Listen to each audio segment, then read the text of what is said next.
All right, well, good afternoon, everybody. I'd like to welcome you to our final climactic lecture in our 2-year program. You Say You Want a Revolution? Revolutions in Historical Perspective from the Center for Historical Research at Ohio State University. I'd also like to thank the Center for Latin American Studies for their co-sponsorship of this event. And it's very fitting that we end our program with such a distinguished scholar, Gil Joseph. He is Farnam Professor of History and International Studies at Yale University and recently served as president of the Latin American Studies Association. Professor Joseph has published 17 books, so that may be up to 18 or 19 at this point. He's an extremely prolific scholar on Latin American revolutions and social movements and U.S.-Latin American relations, including Revolution from Without, Yucatan, Mexico, and the United States, 1880 to 1924, and Mexico's Once and Future Revolution, Social Upheaval and the Challenge of Rule Since the Late 19th Century. Without further ado, I'll let Professor Joseph share with us some of his new research in progress. It's so hot off the presses that he said he's still pulling a lot of these ideas in the paper together. It's Border Crossings and the Remaking of Latin American Cold War Studies, Transnational Approaches to Revolution and Counterrevolution. I just want to thank you very much, Margaret. I want to just apologize. I'm having a really bad period with my back, and 2 flights on American Eagle in the last row have not made it better. So I'm going to do this sitting down. I apologize for that, but hopefully you can all hear me. And I'm going to be, actually, I was supposed to be here a year ago, but a snowstorm in the Northeast intervened. Then I would have been speaking about the Mexican Revolution, which I know most about. But today, actually, Margaret was suggesting that, since this is the last in the series, that it might be good to end with revolution and counter-revolution during the Cold War in Latin America. You'll see I'm talking about a long Cold War in the hemisphere and internationally, and really it'll take us pretty much up to the present. So I'm going to present ideas from a piece. I was asked to review the field of Latin American Cold War studies and where we're going and make sense of it. And I'm going to be reading from an article that's coming out. It should be out any day, but it's in Cold War History, which is a British publication, online publication. So some of this I'm just painting in broad strokes, but more of it is in that piece for those who are really interested. Few periods in Latin America's history have been as violent and turbulent and likely as transformative as the half-century that ran roughly from the end of World War II through the early 1990s and constituted the Cold War. This is because, as in other regions of the global South, Latin America's Cold War was rarely cold. In fact, you would have to go back to the early 19th century wars of independence to find the same level of mass mobilization, revolutionary upheaval, and counter-revolutionary repression. Yet the international connections, organizational capacities, and technologies of death and surveillance at work in the late 20th century Cold War rendered that earlier cycle of violence almost quaint by comparison. Now I think Marcela Echeverri, my colleague at Yale, must have been talking about that earlier cycle, so you can have a sense of where I'm coming from. Latin America's late great novelist, Gabriel Garcia Marquez, graphically evoked this outsized and unbridled reality in his 1982 Nobel acceptance speech, conjuring up a litany of grisly and apocalyptic events, the dirty wars, disappearances, and displacements of the 1970s and early 80s that had turned Central America and South America's southern cone into killing fields and barrios. He told his Nobel audience that he had been obliged to develop a new literary genre, magical realism, to assimilate the period's mind-boggling occurrences and, as he put it, render our lives believable. And I encourage you to look at that speech. It's extraordinary in terms of what Latin America was experiencing at that time. How do we account for such cataclysmic violence? To be sure, Latin America's past has always been marked by alternating cycles of social reform and intense conservative reaction, in which the influence, aid, and intervention of imperial powers have figured prominently. Even so, the dynamics of the Latin American Cold War are embedded in a particularly ferocious dialectic, linking reformist and revolutionary projects for social change and national development with the excessive counter-revolutionary responses they triggered in the decades after World War II.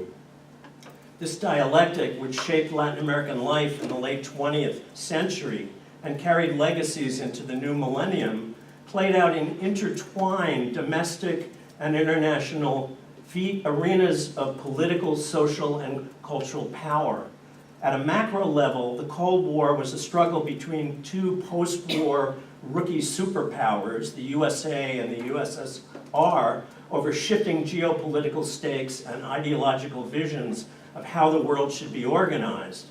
But what ultimately gave the Latin American Cold War its heat was the politicization and internationalization of everyday life.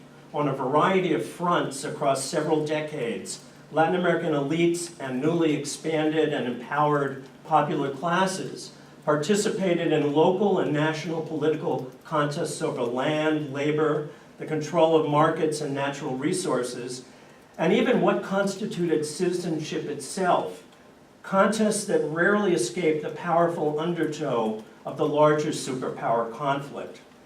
Now this afternoon, I want to engage with this burgeoning literature on Latin America's distinctive variant of the Cold War that's really emerged, that exploded since about 2000. First, I'll examine a watershed of recent collaborations between Latin American area specialists and foreign relations scholars, which has dramatically transformed Latin American Cold War studies. Then I'll focus on two of the more fertile veins of that scholarship. First, I'll argue that the region's Cold War years should be placed in a broader historical context, which scholars are increasingly referring to as Latin America's long Cold War, and which articulates longer waves of revolutionary and counter-revolutionary phenomena. Then, in the time remaining, I'll introduce the long Cold War's multivalent cultural dimension.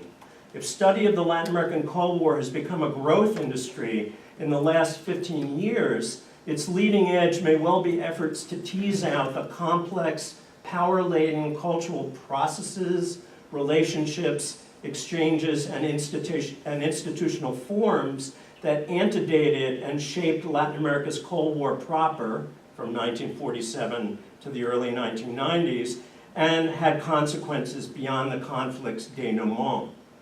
Although foreign diplomats and grand strategists, military juntas, and intelligence apparatuses, leftist guerrillas and right-wing paramilitary forces, CIA-backed coups, and covert operations have remained at the center of traditional accounts of the Cold War in Latin America, beneath or in the wake of the conflicts they orchestrated, the Latin American Cold War was waged by technocrats and experts, an array of scientists and engineers, doctors and health workers, agronomists and architects, scholars and economists, and even technocrats of torture, as I think you'll hear. The webs of expertise they wove served to materialize the political ideologies and grand strategies of the era.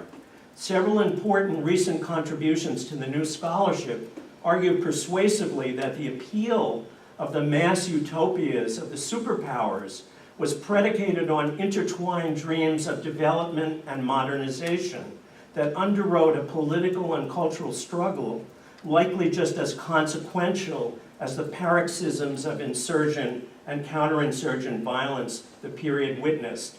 And this political, cultural, and technological struggle relied on a myriad of specialized transnational experts and cultural intermediaries whose role in the conflict is just beginning to receive its due.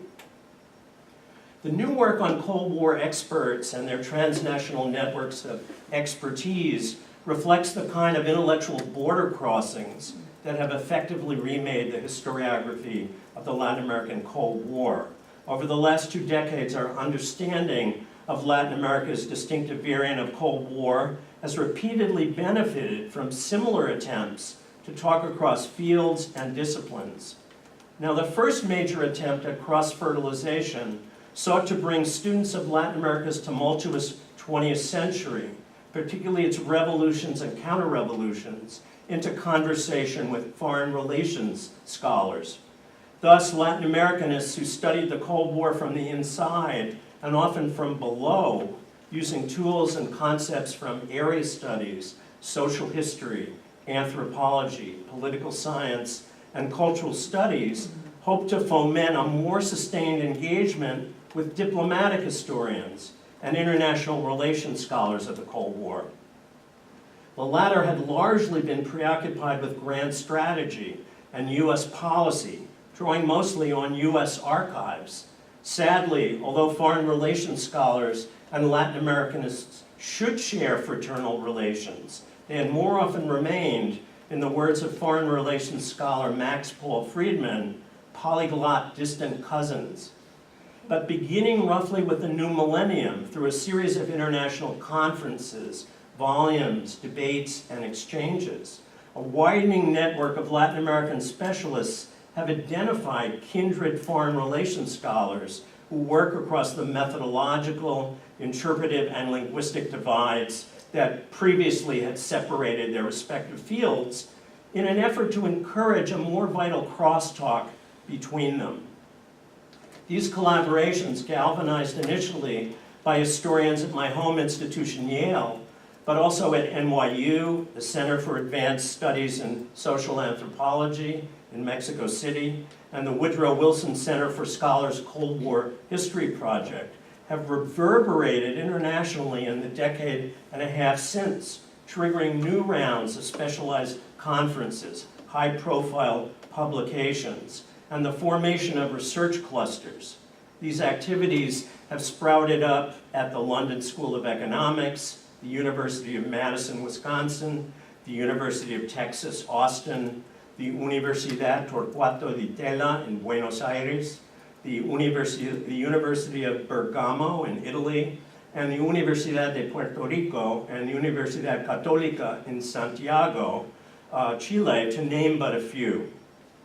This list would have to really be updated frequently to get a sense of the effervescence that's been going on.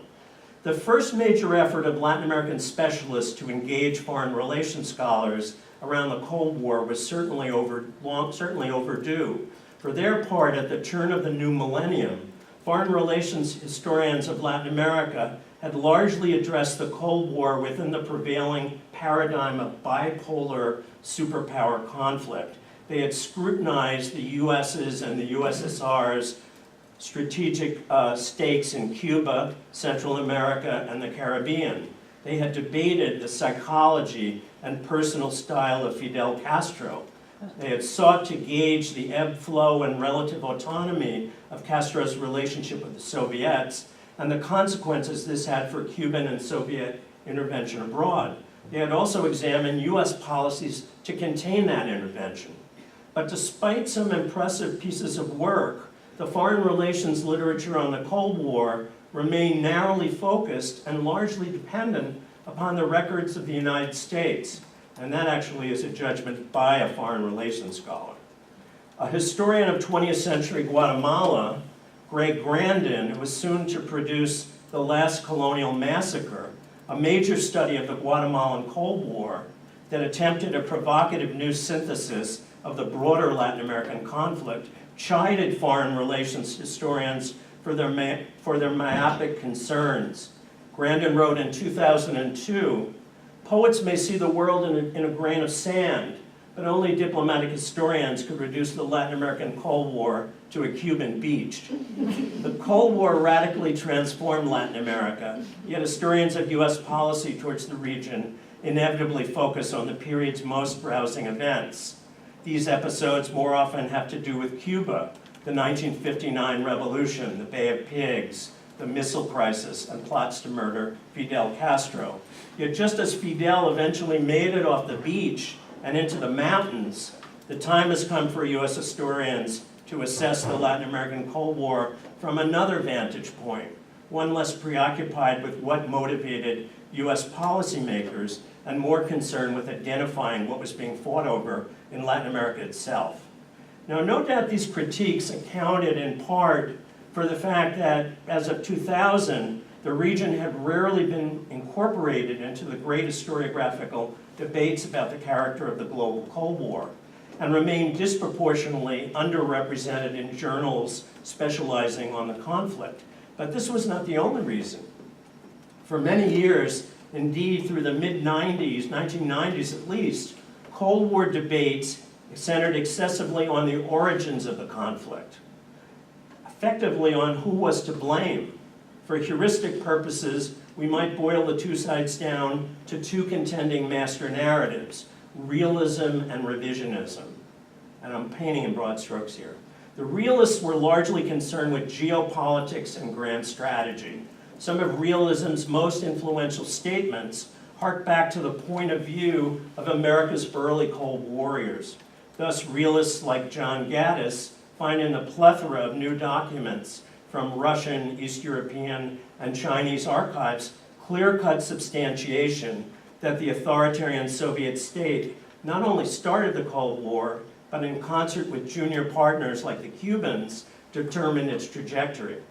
In contrast, New Left revisionists emphasize the exploitative political economy and logic of U.S. domination, thus an inexorable need for the U.S. economy to expand into new areas and create a New World system after World War II, and the muscular liberal capitalist ideology that guided U.S. policymakers were regarded to be largely responsible for the character of the global struggle between East and West. No doubt the revisionists have carried the day where foreign relations studies of the Cold War in Latin America are concerned. Latin America represented something of an Achilles heel in the hard armor of U.S. virtue.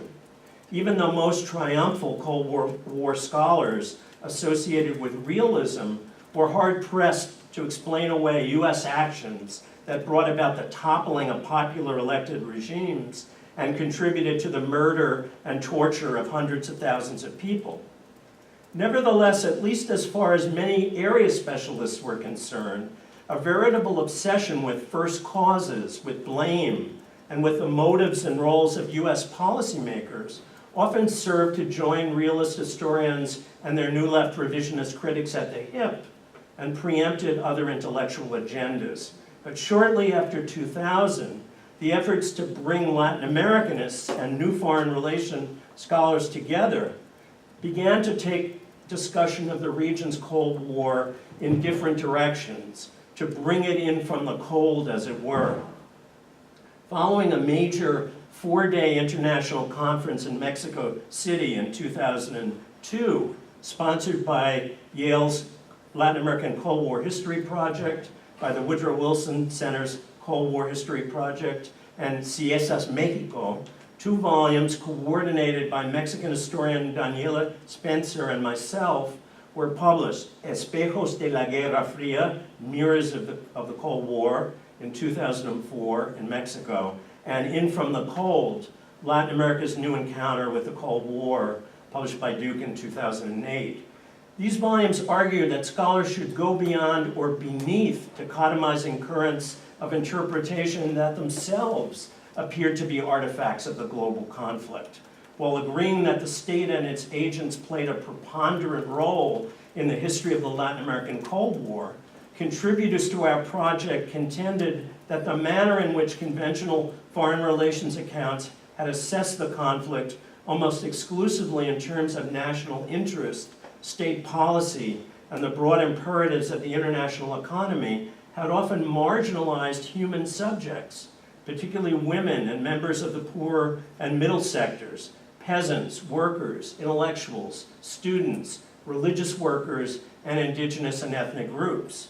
The prevailing literature had also ignored a serious examination of their social and cultural identities and political agency. Finally, it had largely neglected other political cultural realms in which the state's power was brought to bear and challenged through a series of representations, symbolic systems, new technologies, and transnational collaborations involving agents that engaged with, but often transcended the state.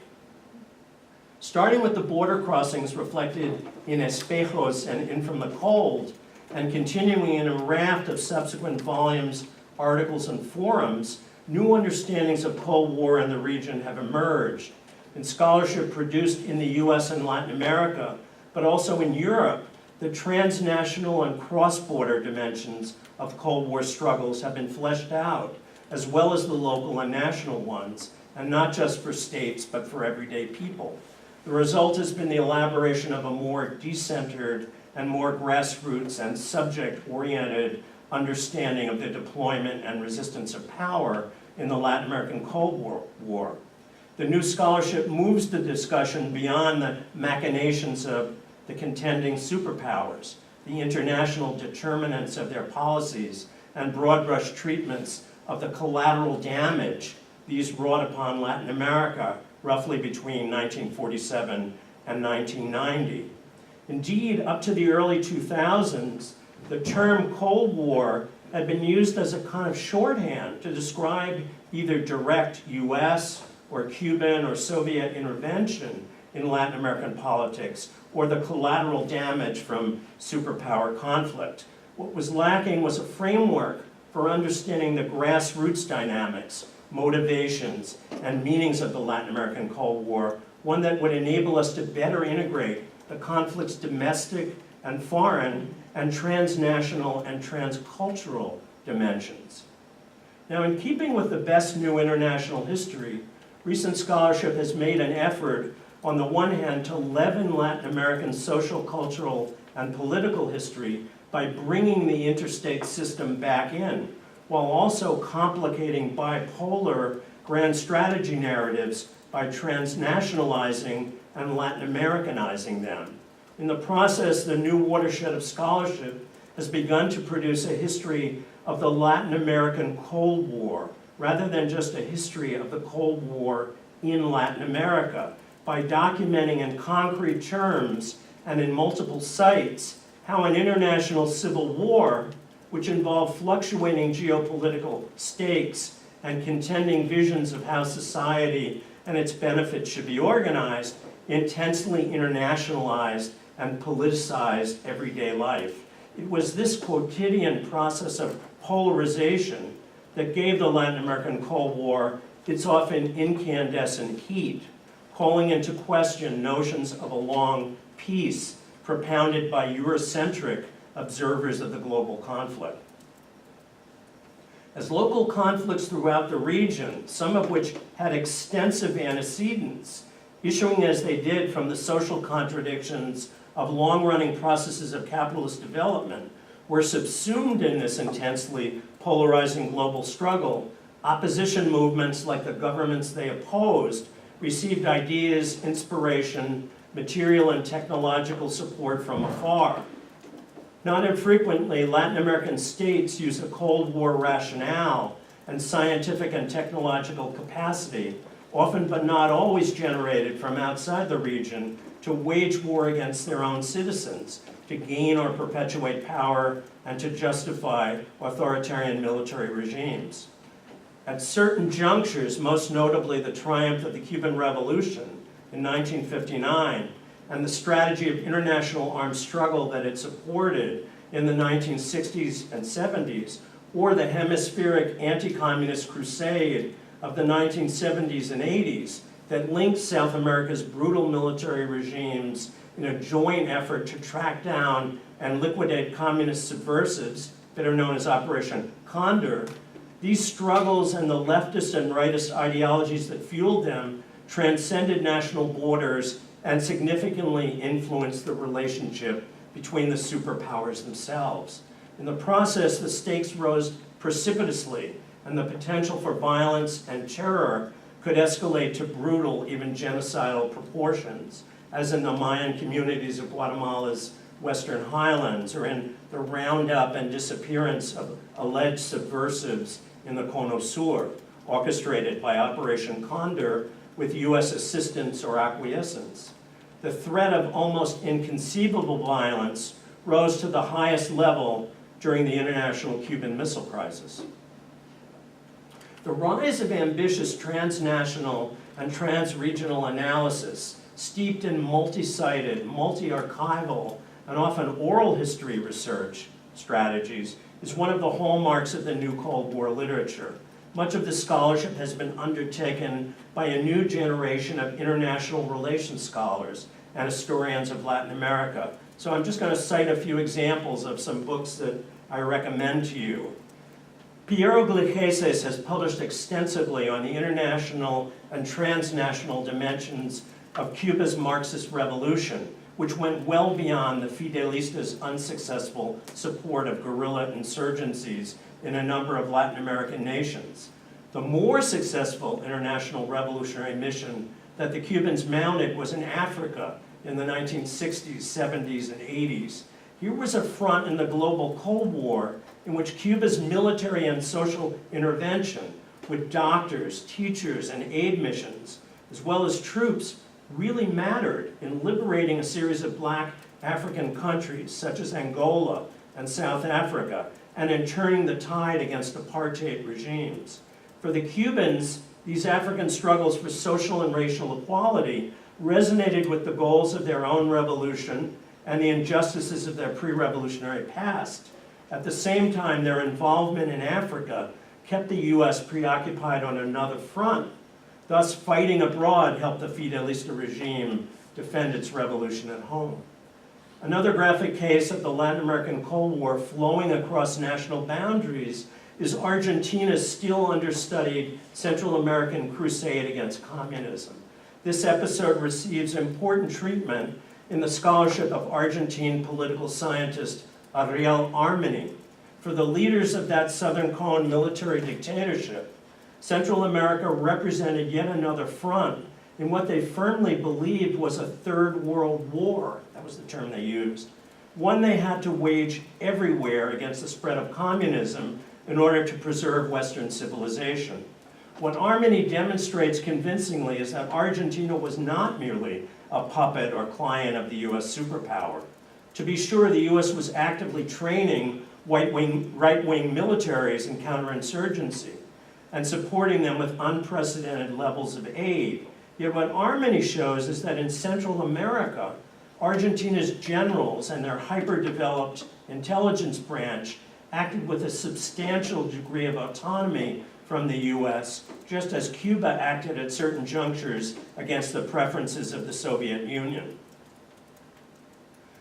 Uruguayan historian Aldo Marchese's Latin America's Radical Left, Rebellion and Cold War in the Global 1960s, published in 2018, is a similarly ambitious, multi-sided transnational history, one steeped in archival repositories and oral testimonies from several countries. His is the first account of the peripatetic militant generation that embraced organized violence and transnational strategies as the only means of achieving meaningful structural change in South America's Southern Cone. While Marchese is attentive to world historical forces and ideas that inspired the routinely under 30 generation of revolutionaries that galvanized radical urban groups like the Tupamaros in Uruguay, the Montoneros in Argentina, and the Miristas in Chile, all of whom challenged the rise of military authoritarianism in the Cono Sur, he places greater emphasis on their movements and encounters within the region, examining key events and watersheds of mobilization and exile, which over the course of the 60s and 70s led successively from Montevideo through Havana, Bolivia, the site of Che's disastrous FOCO campaign, and Santiago to Buenos Aires. Marchese charts the rise, fall, and political legacies of this clandestine variant of the New Left. Their trajectory from groups with diverse ideological origins into a militant network possessing a common repertoire of practices, a shared political culture, and a basically unified interpretation of the events unfolding in the region sheds new comparative light on the global 1960s, but also on the consolidation of the Southern Cone's military dictatorships via Condor and the nature of its post-conflict political arenas. The new transnational scholarship has also contributed importantly where studies of Cold War Mexico, my own specialty, is concerned. As astonishing as it seems, prior to 2000, Mexico had received little attention in Cold War studies. Indeed, Mexico was typically celebrated by apologists of the long-running official Institutional Revolutionary Party, or PRI, for having avoided the cold and dirty wars that ravaged much of the hemisphere. The failure to problematize Mexico's distinct Cold War past was even more striking, considering that Mexico, with Brazil, constitutes one of the region's two middle powers, and also because it was the ally and southern neighbor of the hemisphere's Cold War hegemon, with whom we are constantly reminded these days it has shared a historically volatile border. Scholars have done much over the past decade to address this lacuna. There is a brace of studies, including historian Renata Keller's recent monograph, Mexico's Cold War, Cuba, the United States, and the Legacy of the Mexican Revolution, published in 2015, and Eric Zolof's forthcoming History of Mexico in the Global 60s, that further our understanding of the motivation and capacity of the Mexican state to skillfully balance between the superpowers. Like the cases of Cuba and Argentina, the Mexican case also points up oft-ignored, ambivalent relationships between Cold War allies. In the Mexican government's tourist promotions for a US audience during the Cold War decades, Mexico presented itself, actually much as it does today, as an exotic but familiar amigo country. But in its foreign policy, Mexico remained publicly committed to non-intervention and third worldism, and never severed relations with Castro's Cuba. Indeed, it supported Cuba and remained the island's most consistent friend throughout the Cold War proper, even as it also spied on Cuba for the United States.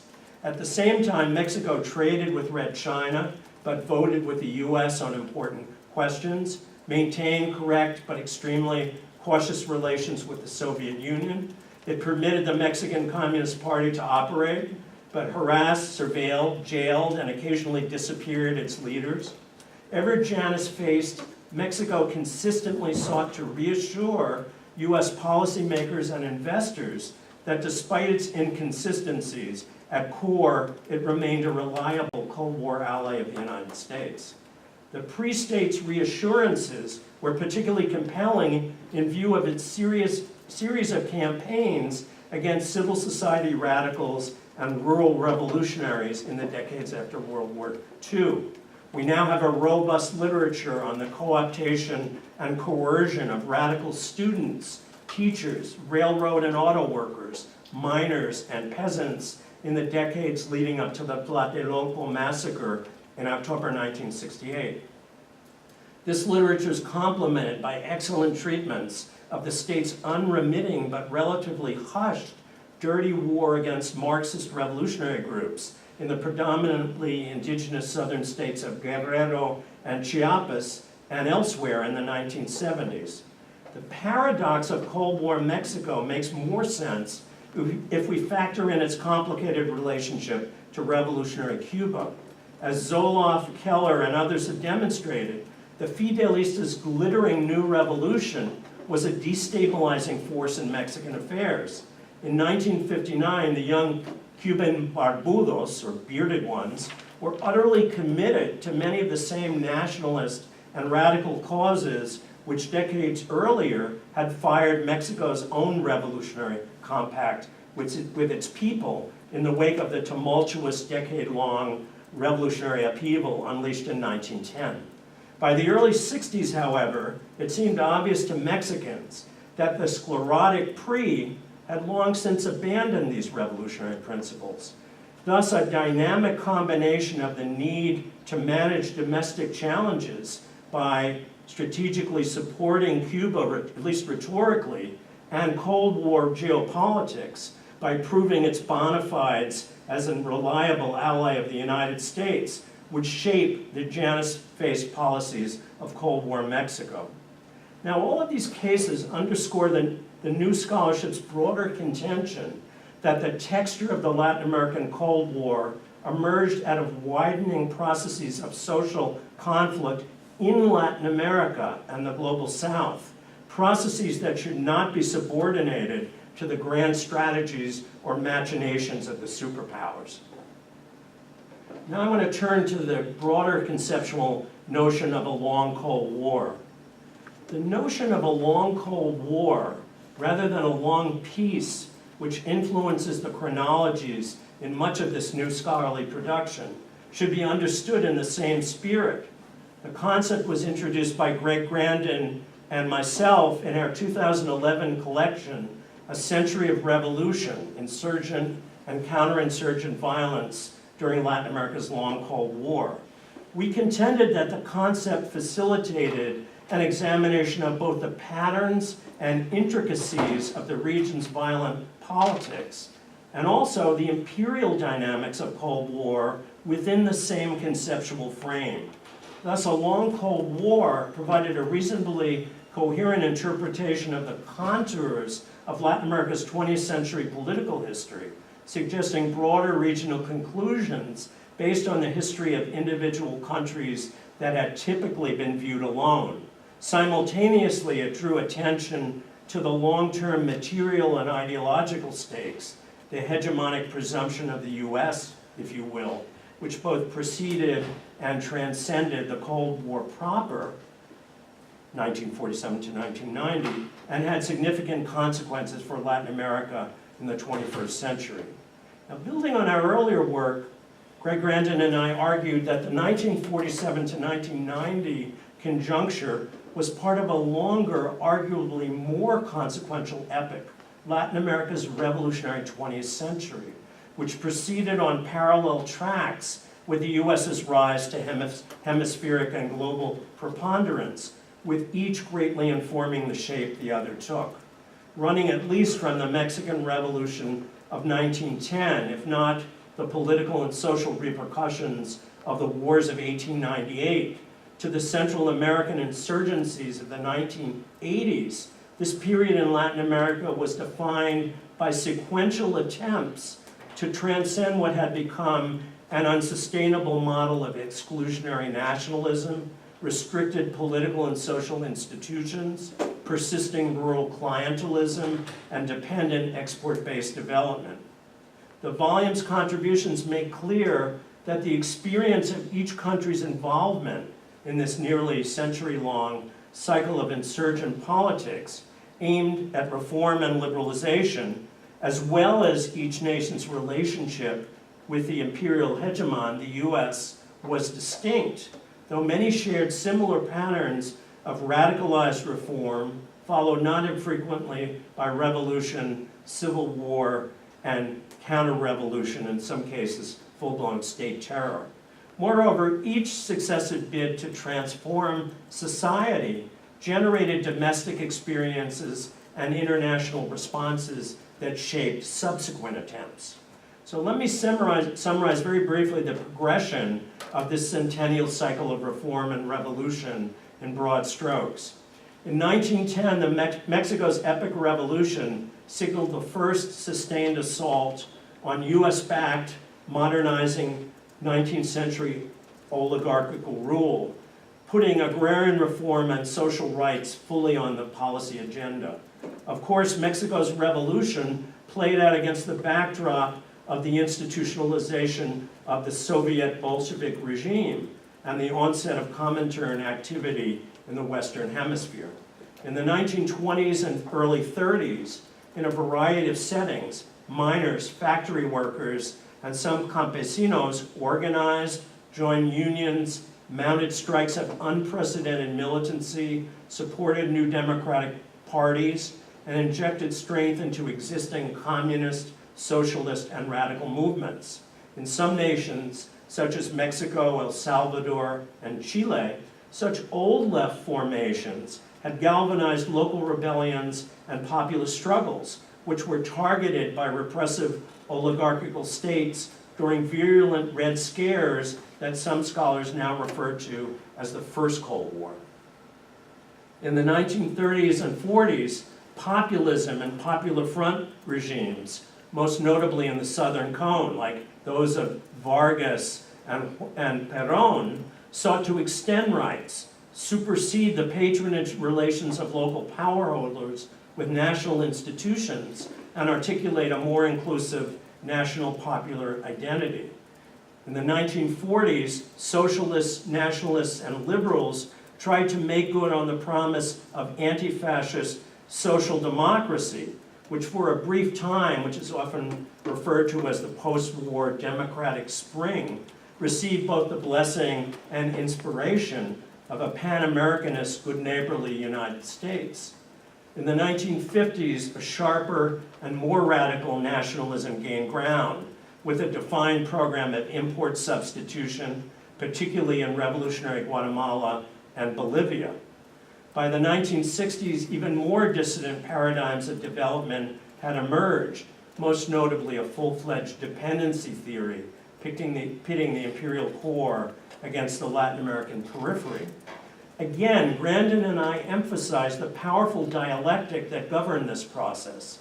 Imperial dominance and intervention both responded to the threat of post-war structural change, and in turn provided the impetus for new revolutionary movements and initiatives. Now, in this sense, the Cuban Revolution may be seen as an important fulcrum in Latin America's century of revolution.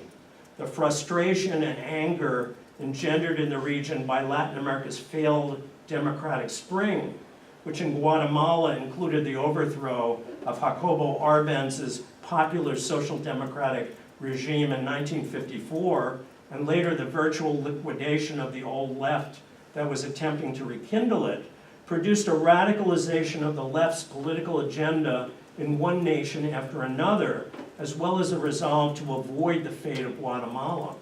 In this sense, the Cuban case served both to crystallize decades of regional experience and to link that experience to a broader global crisis of legitimacy that by the late 50s and 60s threatened to overwhelm both the West and the East alike. What makes the Cuban conjuncture particularly consequential is that revolution's capacity to fully understand itself as a world historical project, and thus attempt to externalize itself in the empire's backyard as well as in Africa. In the process, it fractured sclerotic old left groupings and inspired new left activists, even after the limitations of its FOCO strategy of armed struggle became painfully obvious.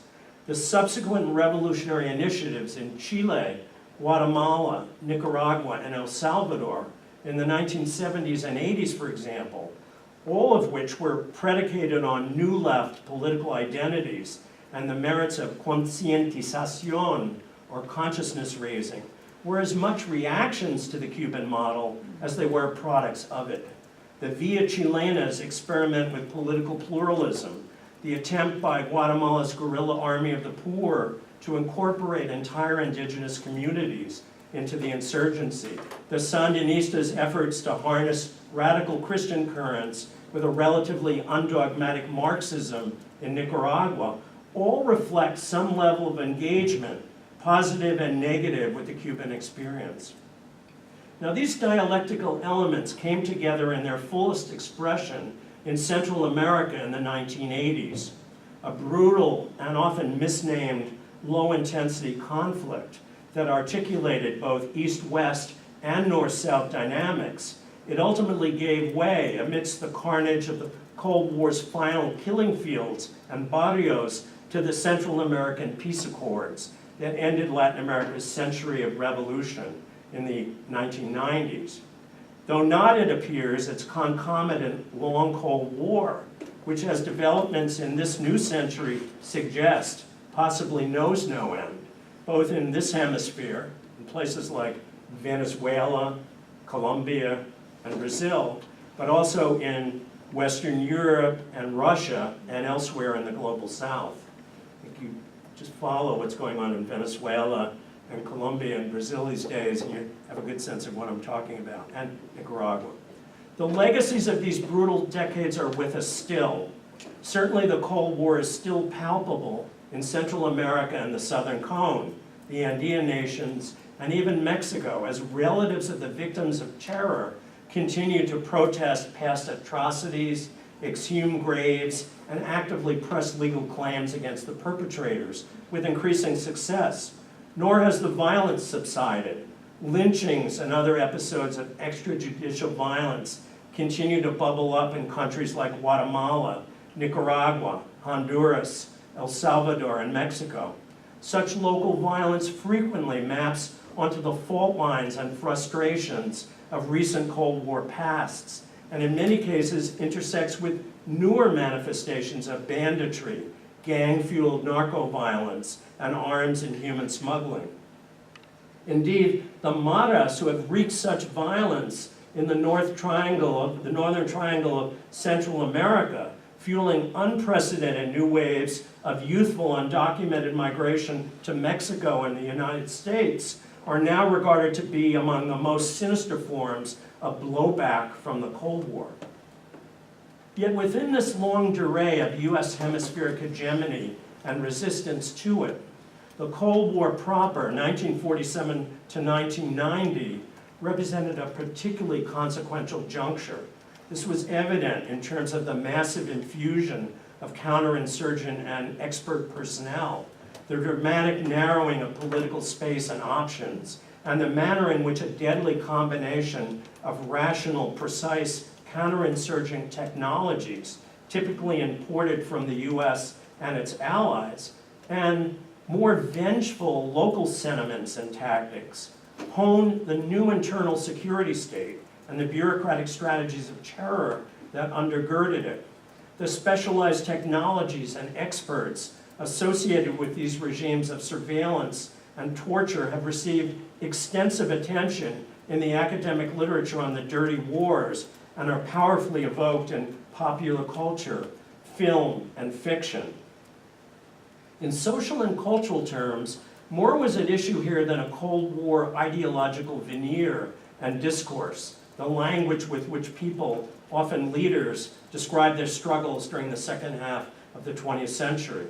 What the contributors to a century of revolution attempt to convey, and is evident more generally in the new watershed of Latin American Cold War scholarship, is a reality that goes much deeper than the ideological veneer. A struggle in which forms of discourse and representation, often generated outside the region, became imbricated in and constitutive of the lives people lived.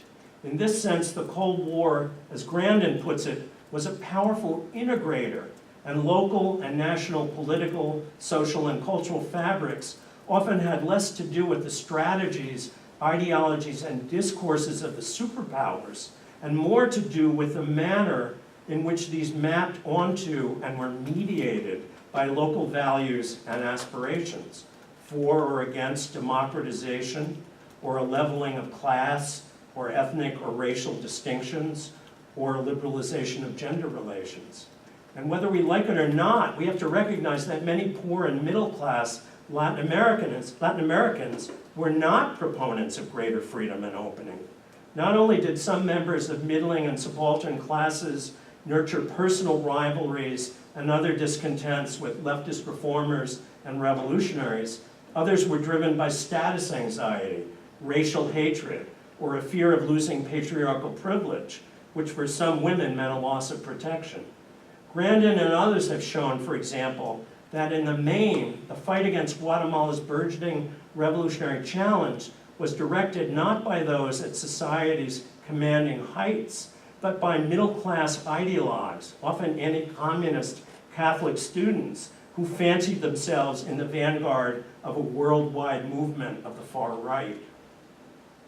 We might see anthropologist Carlota McAllister's recent writings on peasant mobilization in a rural Guatemalan hamlet, which combine archival research and ethnographic techniques as among the new watershed signal contributions. McAllister relates how in the highland community of Chupol, Mayan campesinos and campesinas sought to implement contemporary Western development prescriptions, in effect, Walt Rostow's modernization theory, according to their own lights, against a backdrop of generations of class and racial repression. Their efforts ushered in a series of petty market capitalism, political mobilization, and women's empowerment, which in short order provoked a genocidal response from the hyper-vigilant anti-communist military state. In reflecting on McAllister's work, we might keep in mind a quotation from Pope Paul VI's 1967 encyclical on the development of peoples, which speaks to the multi-layered approach to Latin America's Cold War history that many of us have sought to advance, and perhaps is as handy a definition as any that can be found on what constituted the Latin American Cold War. Social conflicts, the Pope wrote, have taken on world dimensions. I want to end by speaking a little bit about the Cultural Cold War and some of the new work in that area. So it's not surprising that a particularly fertile vein in the new scholarship on the Latin American Cold War, especially for the conflict's later decades, the 1960s to the 90s, has been the reconstruction of the experiences and memories of the followers of both revolutionary and counter-revolutionary movements, as well as of men and women on the margins and in the interstices of both. These historical inquiries represent a species of cultural history that lies at the intersections of the political, the economic, and the social. They focus on the complex local processes in workplaces, communities, households, and refugee camps, whereby ideas and ideologies were received, appropriated, and acted upon. They shed light on the transformation of old left and populist formations into newer incarnations of the left and populism. More often than not, these studies contain surprises that muddy up master narratives. They suggest that just as workers, peasants, the urban poor, religious workers, and women were not mere creatures of populist and popular front arrangements at mid-century, so they were not passive instruments in the hands of vanguard left intellectuals or counterinsurgent states later on.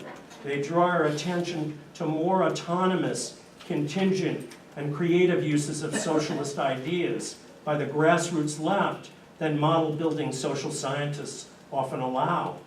In some cases, the very durability of guerrilla movements had much to do with appeals to more latent but venerable traditions of popular liberalism, or to radical, communally driven forms of democracy under cover of more standard Marxist-Leninist discourse.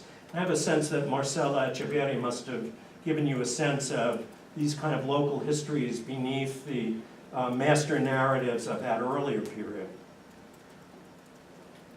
We see this, for example, in local formations of the FARC in remote regions of Colombia, and perhaps in similarly remote outposts of Peru that were affiliated with Sendero Luminoso. Finally, this new scholarship, especially on Guatemala and the Southern Cone, gives us greater insight into how people remember and come to grips with the telling of episodes of collective violence and trauma, and how the protagonists in culture wars over memory use this arena to shape the political and cultural future. Steve Stern's extensive award-winning scholarship over the past 15 years has been critical in defining questions of memory and repression during and after the Latin American Cold War. The 3 volumes that comprise his study of memory politics in Chile over the last 4 decades are daunting in their simultaneous exploration of the way Chileans experience the trauma and terror of military rule under the Pinochet regime, as well as the challenges that such research poses for historians who must contend with, as he puts it, the tricks and silences of memory.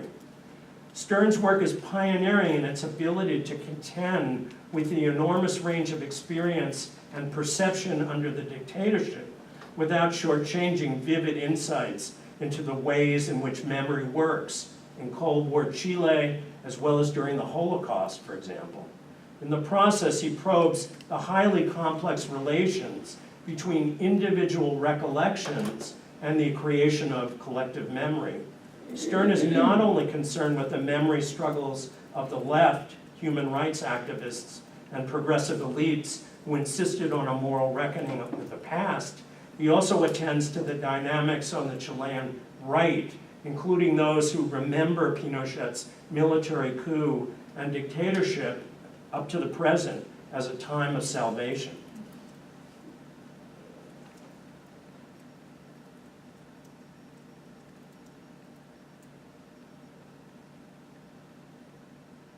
The new cultural history of the Latin American Cold War has also deepened our understanding of a variety of other political cultural realms.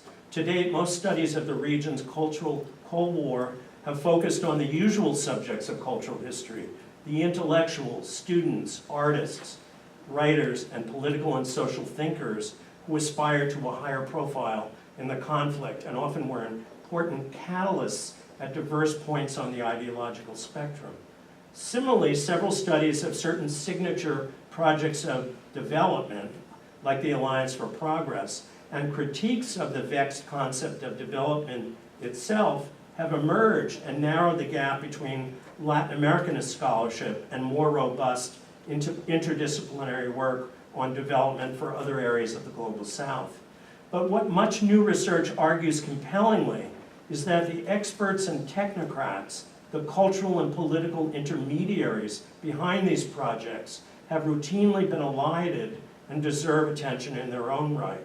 Increasingly, scholars are examining their role in various infrastructural, scientific, and environmental projects, educational and housing missions, medical clinics and communal health crusades, biological research, and agricultural experiment stations. They contend that by examining these experts' concrete plans, movements, networks of collaboration, and the manner in which they negotiated their work at both higher levels and at the grassroots, we might say with national leaders, US and Soviet bloc agencies, transnational foundations and think tanks, and not least with the local populations they studied and served. By examining these connections, we can develop a more nuanced history of Cold War in Latin America.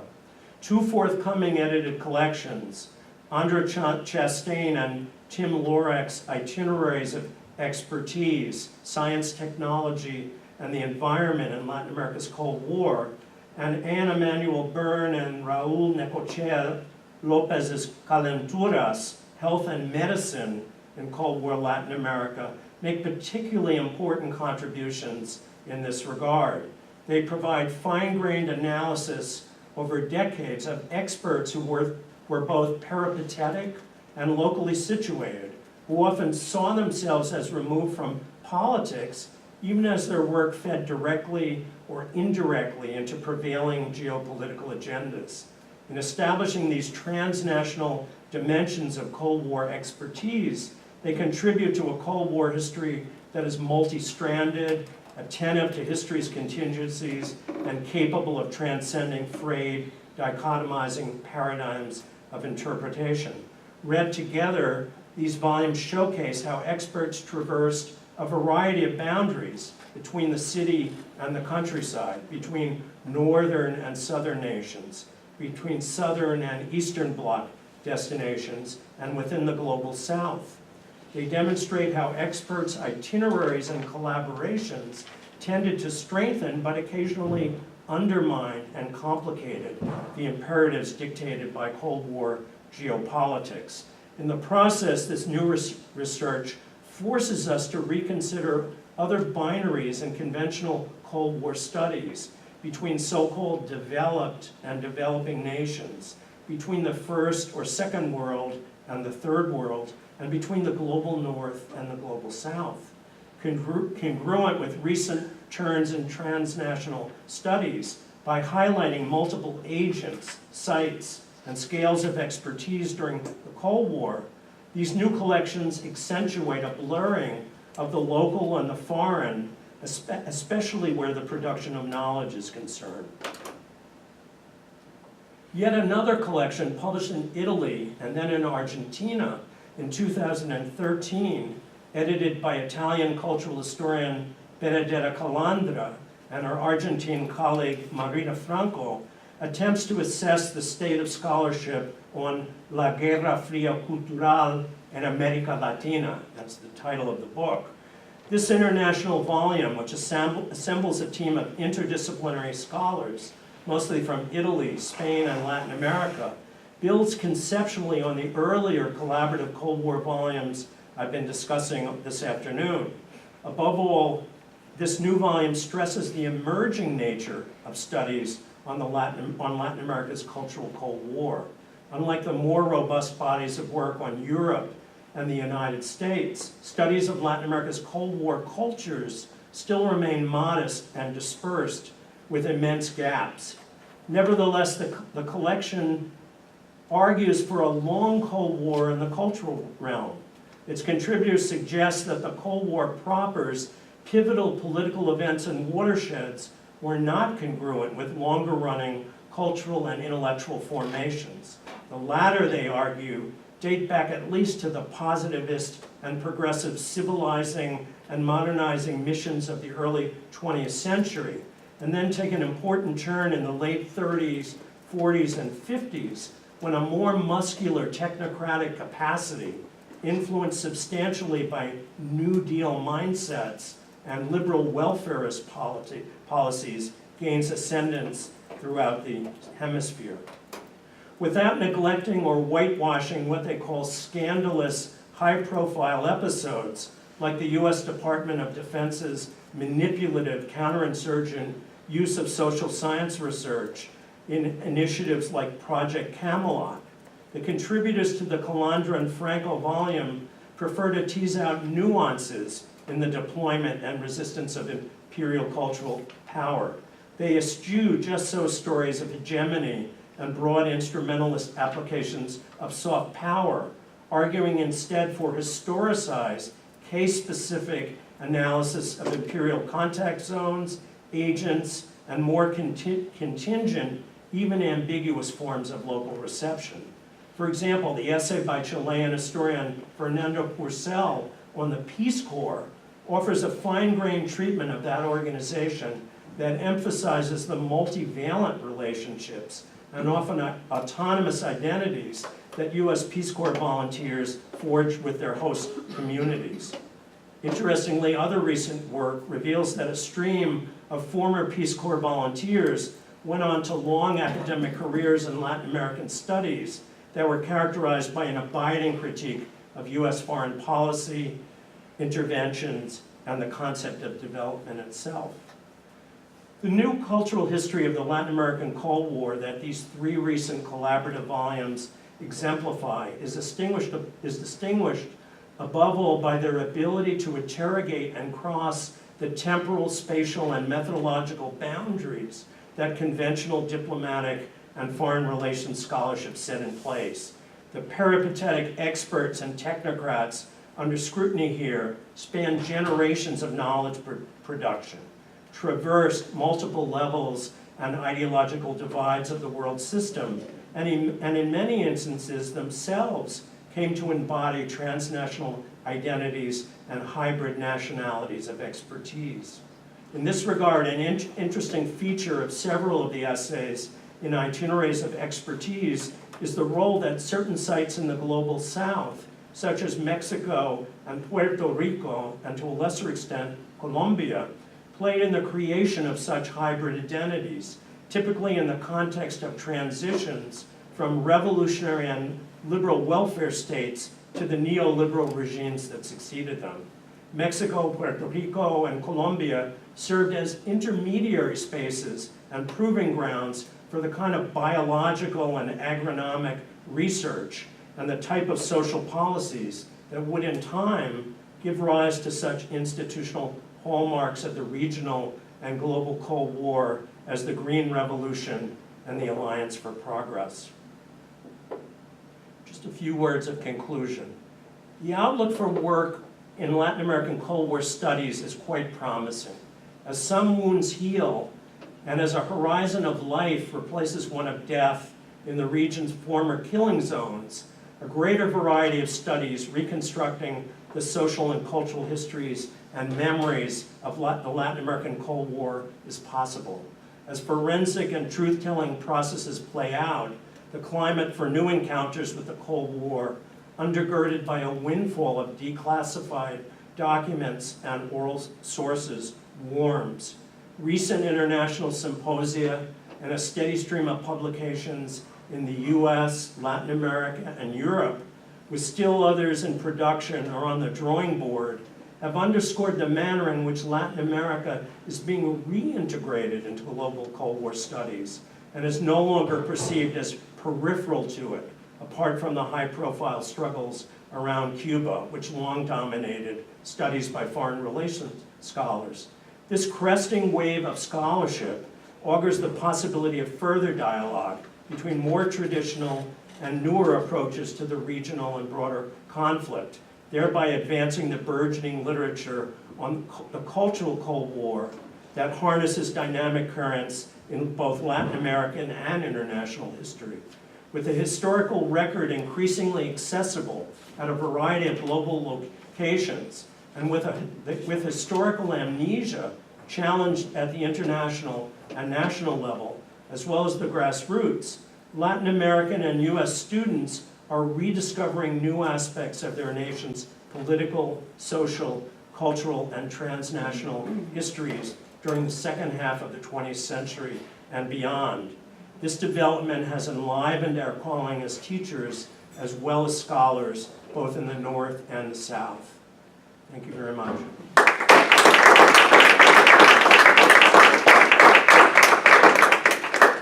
So, we have some time for questions, and if it's okay, I'll let you take your own questions. Sure. So. Questions or reflections maybe on some of the work you're doing that maybe intersects with this? Because I know this is work that's bringing Latin America together with studies of the global South, transnational studies, and so forth. So, I'm no expert on this. I'm learning about it myself, but I would love to hear some of the things that you might be working on that relate to this. Can I ask a very specific question? Sure. You referred to as the blowback of the Cold War, the events unfolding right now and the gangs in the Northern Triangle. And I wonder whether you could, I've been wondering about the connection with Contras. Are there any Contra connections in southern Honduras with any of these gangs? Or is that just kind of a spurious connection? Well, I would say there probably were Contras and Compas who, after the conflict were in a sense both marooned without any kind of support and found their way into gangs. And in some instances, take the Contras, for example, I think one of Daniel Ortega's, some of his rather insidious genius has been in bringing those people into his regime, in a sense, making some of these gangs do some of his work actually in recent insurgency. But I was referring more in terms of the blowback to former guerrillas and just refugees of the 1980s, 70s and 80s in El Salvador, who found their way to Los Angeles, let's say, Right, sure, yeah. and then in a sense made their way in those gangs, then were deported back to El Salvador, where they've, and Honduras, where they've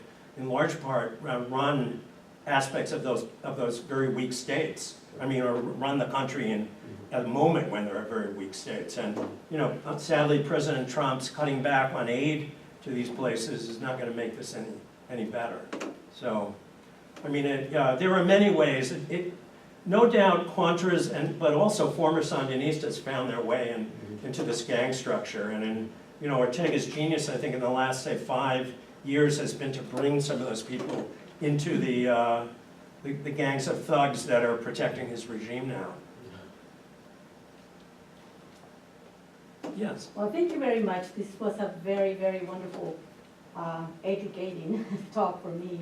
I'm sure it's going to shape a lot reshape my syllabus for the seminar that I teach in Latin America and the United States for my students. Thank you. There's a lot of footnotes, by the way, in the article that I was only scratching the surface of some of the work. Yeah, but I'm a colonialist, so this whole good stuff for me because I can use it in my teaching. And I'm particularly interested in your thesis of the long Cold War in terms of only to think about how we as historians periodize history, right? And how Latin American history has been deeply shaped by the periodization of US history, right? Mhm. So I take your approach to long-term or long Cold War as a criticism of that kind of periodization that we have not, created based on what's really going on in Latin America, but really more like the global major issues. So am I right in that? Because if so, then your thesis of revolution as a more longer or long-term phenomenon would be something that we should probably start to look at. Not only the theme of revolution, but some other themes that may be more long-term. Yeah. So am I taking it right? I think what we're trying to say is that the dynamics in the 20th century, the long 20th century, the long Cold War, and each period builds on the preceding period, right?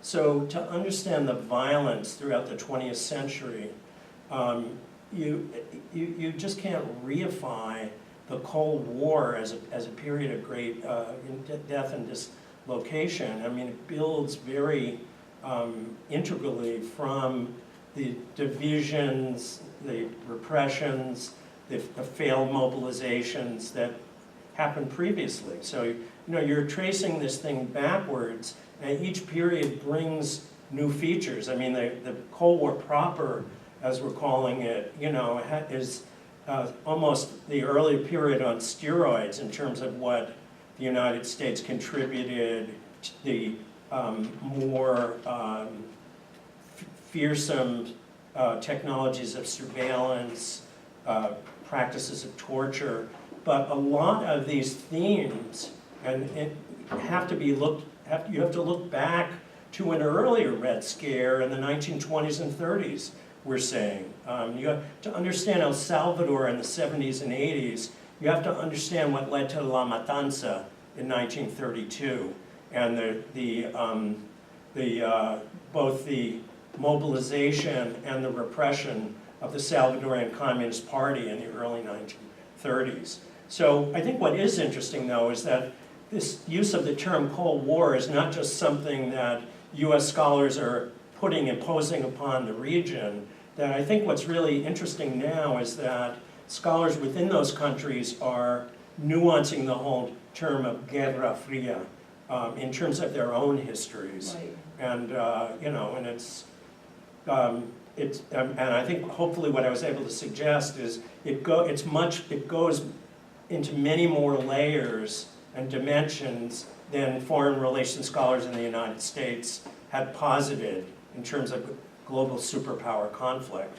That in a sense, that was not just a veneer for the people in these countries. I mean, it's interesting to me that the Cold War in Europe and the United States, there's almost a nostalgia boom. People are watching their old James Bond movies, and in the wake of 9/11, where the world is so frightening and unpredictable, at least the spy masters and played by some set of rules, and there's almost a nostalgia for the Cold War when things changed slowly. Somebody described it as history almost embedded in amber. You would never hear Latin Americans talking about it that way. I mean, so what we're doing in this long Cold War project is defrosting the Cold War, thawing the Cold War and showing its historical determinants. And, that I think makes for more adequate history. It's also much more complex. It's almost like various gears intermeshing. You have to know history at the local, the national, and the international and the transnational levels. So I think it requires more ambitious research strategies. Right, and it provides more methodological feedback to transnational history itself, right? That was heavily national in many ways, right? That's right. I think one of the good aspects of this is that many Latin American scholars are getting out of their nationalist historiographies to look at these transnational problems. And the collaborations have been really, I mean, this whole thing really got going in terms of a major conference in Mexico that my Mexican colleagues and I were able to put together. And now, you know, I'm in touch with people in Chile, Peru, Colombia, I mean, in Bergamo, Italy, and Argentina. It's very exciting, I think. That, you know, and we were talking about this at lunch.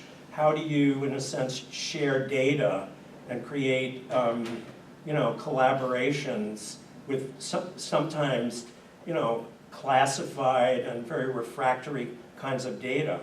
I mean, that's particularly a challenge, I think, in this moment. But, you know, there's some good signs that it's moving forward. Yes, you have a question? Or? I don't know if it's going to be a question. I'm going to articulate a few thoughts here because I really enjoyed your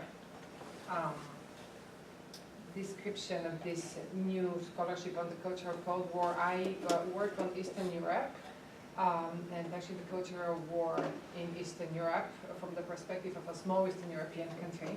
And actually one of my chapters has to do with Bulgarian culture in Mexico in the 1970s, which is sort of like the example of what you described as these surprises that muddle the master narrative.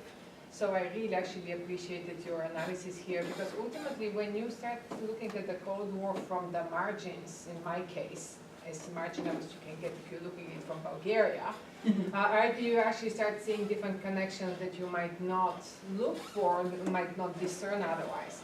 So I just wanted to express my appreciation for that. And I actually, what I really have been frustrated looking at these processes, again, from the margins, is, I mean, these binary categories or these master categories, the East, the West, the rest, the third world, the global South. And you know, you can't escape those categories. You have to both talk within them, but you also have to challenge them and nuance them. And I don't have an answer how to do that, especially when you're studying, you know, the Cold War from the perspective of a small state. So I guess a question I'm trying to articulate here is, in the context of the Latin American Cold War, is there any attempt to conceptualize the role of smaller states? Mexico is not one of those, all right? But I mean, is there any scholarship out there trying to conceptualize the agency and the role of small states in Latin America's Cold War and then in the Cold War in general?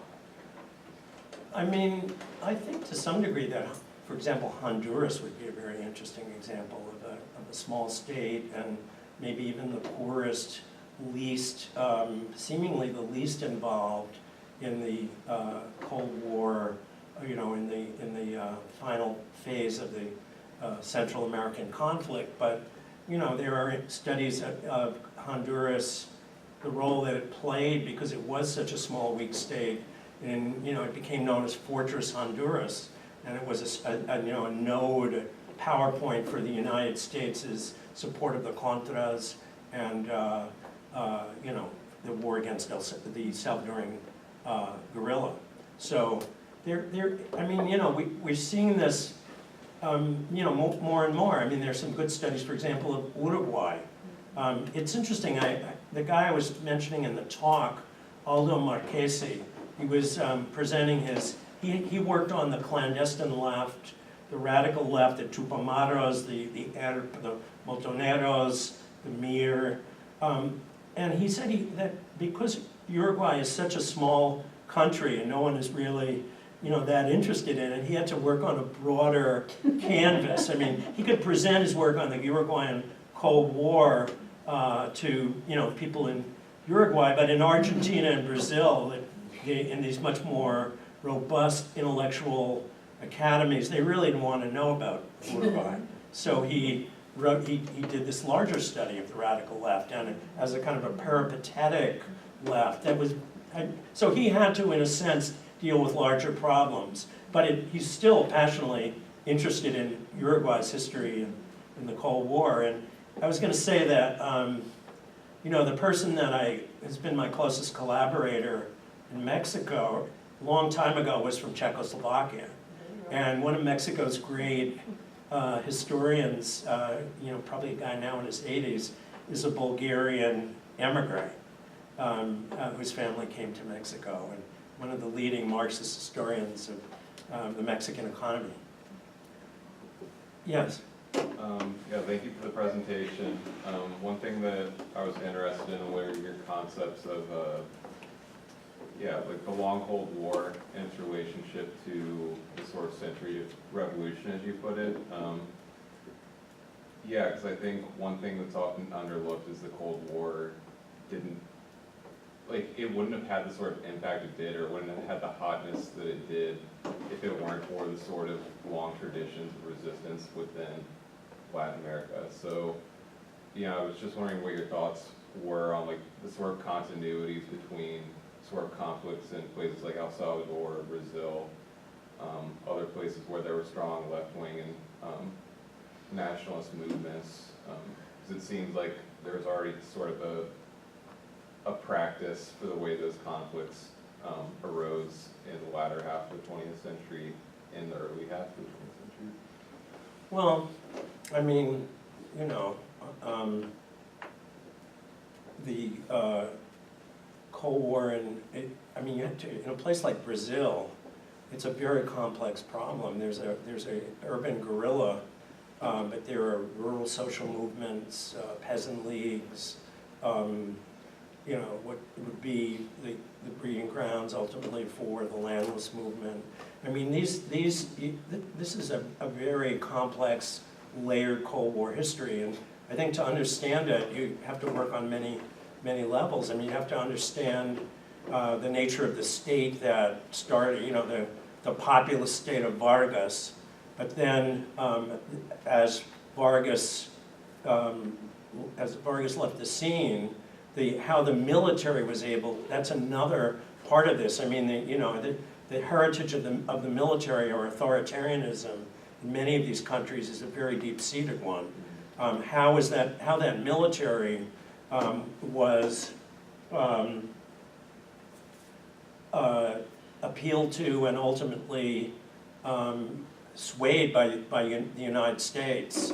Both to, this is what Tanya, I didn't mention her book, but Tanya Harmer's wonderful book on the Via Chilena, which I could have easily mentioned, is one of the contributions she makes is Brazil's role in a sense exacerbating the destabilization of Brazil, even as you have Cuba on the other side working to support it. So, I mean, the Cold War history of Brazil has international layers, has regional layers, has the history of race and class in Brazil. It's a very complex topic. But I think to understand this long Cold War, I was trying to say, you'd have to understand longer running traditions in authoritarianism in those countries. Like in Chile, going back to Diego Portales and this notion of maintaining the weight of the knight on the Chilean working class, because if you remove that, God knows what will happen. So the motto of the country is by reason or by force. There's authoritarianism, a very conservative church, at least up until, we have Vatican II and liberation theology becomes the division of the church, say in Nicaragua or El Salvador, is crucial to understanding the Cold War proper in those places. So there are so many levels. Just as you have these long-running traditions of authoritarianism, the military, the church, you also have a very vital tradition, probably Marcella began to tap into it, of popular liberalism and communal, democratic, communally driven movements for land. And so, which play a role in longer waves of these histories. So it's hard to generalize easily about some of the countries as opposed to others. They're all very complex problems, I think. Yes? I was curious, I enjoyed your kind of conclusion on an optimistic note about the future of the scholarship. And I wanted to ask you a little bit more if that optimism extends to kind of the continued access to these archives that you mentioned have generated all of this scholarship. When we already saw in Mexico, right, this was all closed down, this access was closed down, kind of redaction became the norm under the last presidency. It's being negotiated right now. Guatemala has another move towards amnesties. Brazil's got a president who looks fondly back on the dictatorship and is talking again also about amnesties of some sort. So is the kind of opening of archives that has generated so much of this scholarship something that you have confidence in continuing, or is this a moment of flowering that is going to be closed No, down? I mean, you can only look at, one of the crimps in this new Cold War history is in the US National Archives, when stuff that was declassified was then reclassified. One of my students, actually, Kirsten Weld, wrote that wonderful book using the Guatemalan police archives, which are, have become, she was one of the people who was involved with curating them. And they, these things can disappear at any point, or access to them. But I think like in Mexico, you now have AMLO in power, committed to more seemingly opening and transparency. You think about the way that Roma premiered in Chapultepec Park. I mean, we have to wait and see, but that's always been the case. And Stephanie will know this as well as anyone. I mean, every time you go to an archive, you're not sure where it is, what is still accessible. I think one thing we can say is that the forensic processes and the possibilities for oral history, the Memoria Abierta projects, for example, that Steve Stern, I mentioned his work, has been involved in, on the cutting edge of that. I think, there's reason to be hopeful, even though, God knows what Bolsonaro is going to do in Brazil, but I think that, the long-term prognosis is for opening.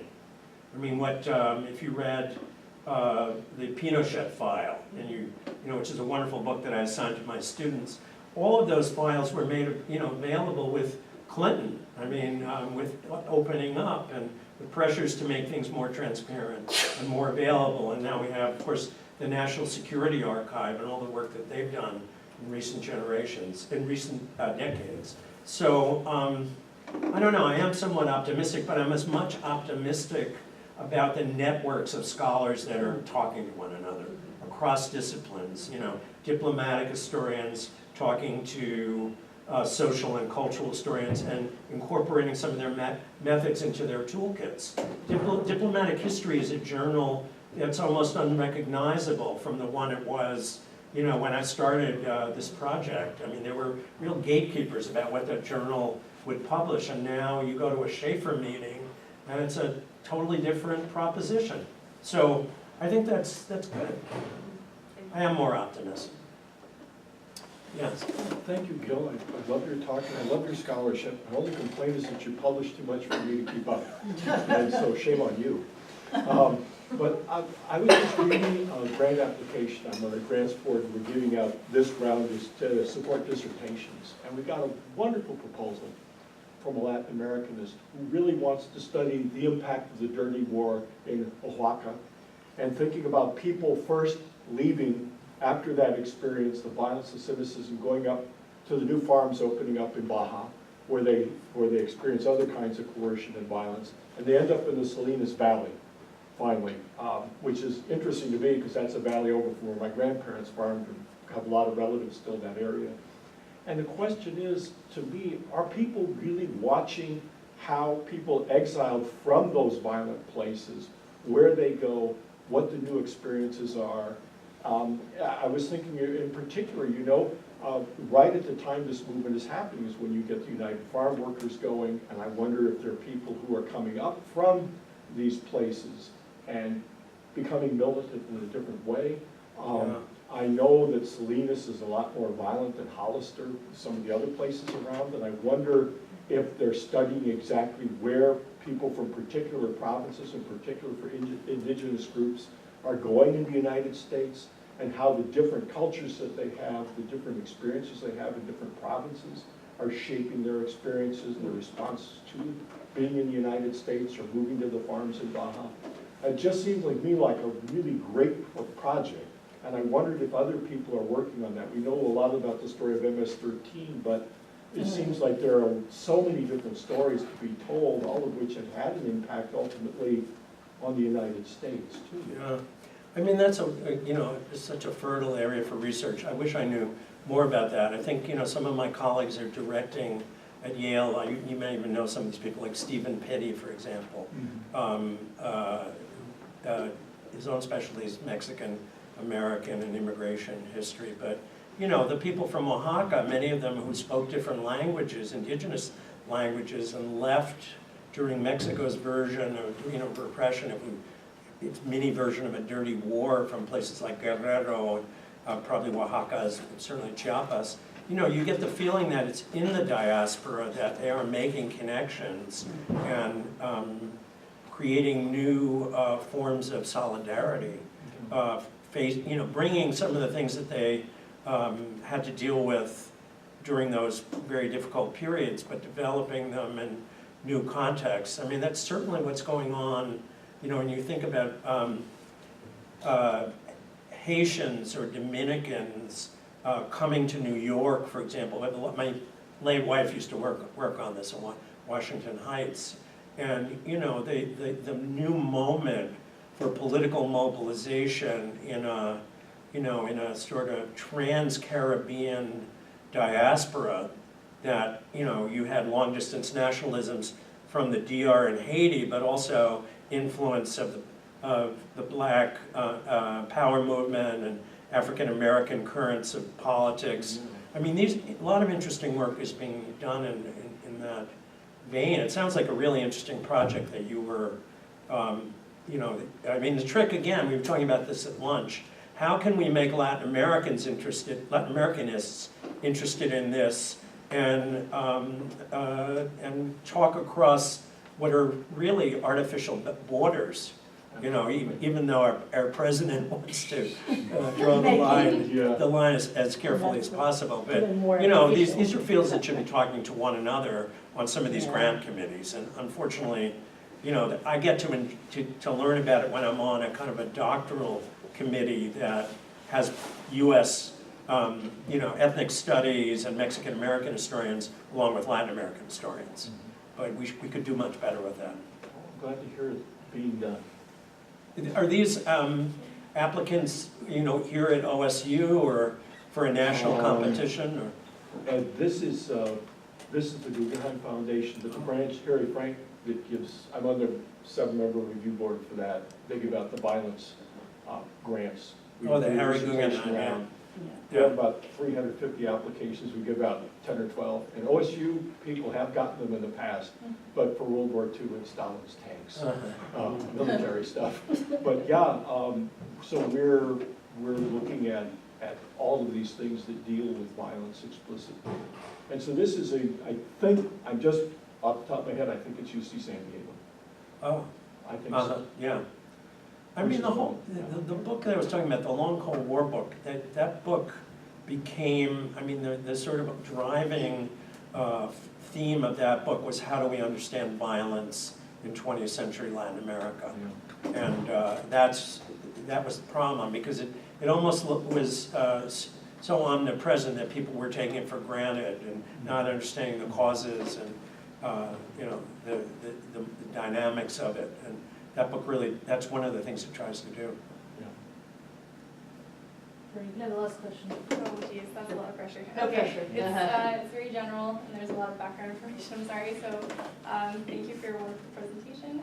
Coming at this from African history, and I don't think we're seeing the same types of collaboration and muddying as you were saying in African studies or histories in the West. I mean, African history is sort of a different beast, and that it's still decolonizing its narratives. And I think there's like a disengagement, right, with foreign relations, diplo, and military histories, and versus like traditional, like cultural African historical narratives.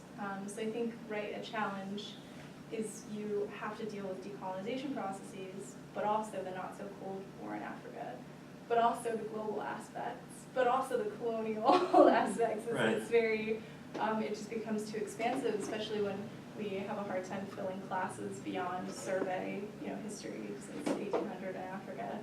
So, so there's work to be done. So I guess my question is if you have any advice to scholars like myself who are trying desperately to balance these local to trans-regional to global processes, multi-country archival deposits and oral histories in an attempt to change the hegemonic Cold War narrative that you highlighted, while we're sort of battling skepticism with the feasibility of our projects, not only the funding. So right, like this is too big, stuff like that. And then furthermore, we sort of talked about this at lunch, but I'm wondering what your specific thoughts are on how to market ourselves, I guess, on the academic and non-academic. Well, it seems like you've job. marked out your life's work. But there's the more mundane problem of writing a feasible dissertation that can be funded and you have the time to do it. I mean, I think the best dissertation committees are, have people who work on each piece of what you're doing. So you need a comparativist, you need somebody who does transnational studies of the Cold War, as well as Africanists and specialists of, I don't know, I mean, even within Africa, there are, things are often divided East and West Africa. Yeah, it's I've noticed that they don't necessarily talk to one another. So I think forming the right committee and being able to circulate your project. I mean, we talked about the prospectus colloquium that you guys have, which sounds like a wonderful thing. I think at the end of that course, when you have a working document and it's passed muster with your principal advisor, that's the time when I try to tell my students, well, you might circulate this to some of these people that I know who would be interested in it. Even if your goal is not to put them as an external member on your committee, but to reach out to them. And I also think, we talked about this too, that how do we at LASA include interesting work that's not only comparative, but transnational by African scholars.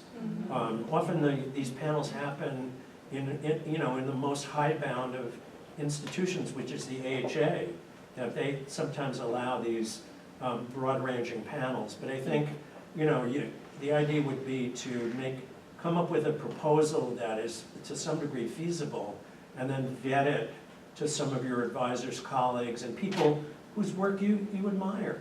I think they would be interested in, maybe it's possible to work out some networking at a meeting like the African Studies Association or the AHA, and to start thinking about the ideal panels you would like to participate in. Like in New England, we have there's NECLAS, which is the regional affiliate of LASA, where grad student panels are a staple. There's probably something here in the Midwest. I think it was Mollis or something.